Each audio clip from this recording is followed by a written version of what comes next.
Hi everybody, Jimmy Thomas back at 643, the nation's premier fast pitch facility. Sitting here with some of our trainers. We have Nikki Prince over there, Kevin Bednoski, and of course, Coach Richie Jacobs. We've been talking to you guys a lot about skills and drills and some of the things you can do to stay active at home. But today we wanted to talk to a coach, get the coach's perspective and how they're dealing with, the trials and tribulations of all of this quarantine and some of the things that we're dealing with here lately. So we wanted to give you guys the coach's perspective. So here we go. Nikki, so you're a high-level coach, you coach a lot of good players in the area. What is it that you want to hear from your players? When you're not specifically reaching out to them, what do you like to hear from them, as far as what they're doing to stay active and healthy and in shape? Well, what I like hearing from them is when they're constantly messaging me on all social media, when they're sending me stuff on text message, when I see stuff on Twitter of them posting stuff, tagging college coaches, and just sending me workouts that they're doing, because I personally send out daily challenges for my kids, and we're having virtual practices soon. But there's nothing more than I like than them going above and beyond than just like a 10-minute workout that I send. So if they're going out doing something for an extra hour, and then they're sending it out to either their pitching coach, or their hitting coach, or their fielding coach, like that's what I like to see, that they're willing to do more work than I'm pushing them to do. All right, really proactive approach. I can appreciate that. Coach Bednoski, I know you are head coach of Riverside, obviously. They pumped the brakes on you really quick here. What's your message to your players? I know you have seniors that are obviously, a lot of question marks moving forward. They lost their last year of eligibility in high school. And then you have some younger players, with some question marks ahead of them. They obviously need to stay in shape and stay ready. What is your message as a high school coach to your players? Yeah, so the first thing that I told them all out of the gate was that I loved them, right? That I cared about them as people, that I cared about them as human beings, not just as softball players, right. Because this is about life. This thing that we're all going through right now is more than it is about softball. But sports, as we all know, is an outlet, right? It's an outlet, and that outlet has been taken away from pretty much all these kids. So even though we're understanding that it's a difficult time, it's important for all coaches to embrace the fact that they go out there and create relationships with these players beyond being a softball player. So that was the absolute first and foremost thing that I talked to these kids about, was that, I'm here for you, I care for you, anything that we can do to make this right for you, we're gonna do it. So to that end, I've got these 7 seniors, like you mentioned.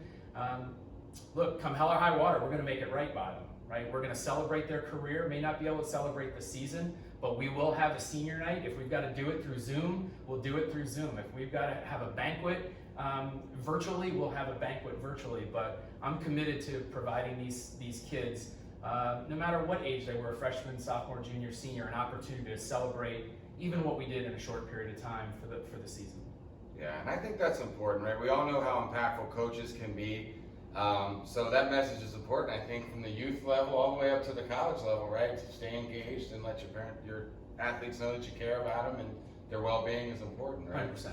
So, that's the high school perspective. And now we move on to the college perspective. I think Coach Richie coaches at the college level. And same thing, right? There's a lot of questions regarding recruiting, incoming freshmen, seniors that just lost their last year eligibility. How are you guys dealing with that, the recruiting side and, sending your seniors off in a positive way? Absolutely. The challenge is that the seniors at different levels, so at different levels, D1, D2, and D3, you're going to have a different kind of outcome, because some of the D1 players that are on scholarships that they've been offered to come back, they want to come back. But at the lower levels, there's still scholarships at D2. Not scholarships at D3, so they have to figure out in life where they're at and what they want. So we support them at any decision that they want. So specifically at our level, they pretty much have to figure out where they're going to go. We've talked to them, we've sat down. Since the school is on lockdown, we're not allowed to do anything at the school. So we're doing the same thing like Kevin has talked about. We're trying to get them all together. We have 3 seniors, so we're trying to get them all together and make sure that we celebrate what they have done for the school in their career. Also on the academic side, we carry a very high academic class, and all these kids, I don't worry about them. They're very smart. They're going to graduate with honors. So I don't worry about that part. But the softball was very important to them because, you know, at our level, it's more love of the game than just scholarships and everything else. They got to want to be there because they're not getting anything out of it but what they want to get out of from being there because there's no money. So with that being said, they have to work harder and they have to really love the game. So we're trying to put everything together for them, again, virtually, or the school's going to try to put together something, but we're still waiting on the time clock just like everybody else is, so we're not sure how that's going to go. But however that works out, that's the way that we'll follow up with everything. Awesome. Yeah. Well, I think you guys can see, you know, obviously the players and parents are in limbo and struggling with kind of what to do with themselves, but the coaches are always, you know, and they're, no matter quarantine, corona or not, their brains are always, the wheels are always turning, trying to figure out ways to keep their players engaged and happy and moving on to the next level. So I want to thank you guys for taking the time and listening. Thank you to our coaches for spreading their knowledge, and we'll see you next time.